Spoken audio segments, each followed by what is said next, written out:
Johnny, একে আবার কুকুরের বাচ্চা বলা যাবে না।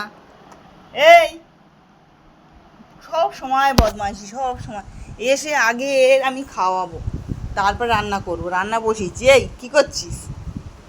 এবার শান্ত হয়ে বসে রয়েছে। খাওয়া দাওয়া হয়ে যাও, ঘরে যাও, তোমার ঘরে চলে যাও। ওই পায়ে আবার কি হলো? এই শুনতে পাস না কানে? এনে সন্দেশ নে, নে এনে সন্দেশ নিয়ে এসছে দাদা, ধর এনে। এই রে, কে খাবে? রে, কে খাবে? এই সন্দেশটা কে খাবে? বাবা, সন্দেশের নাম শুনে ঠিক আছে, তোমার সন্দেশ তুমিই খাবে।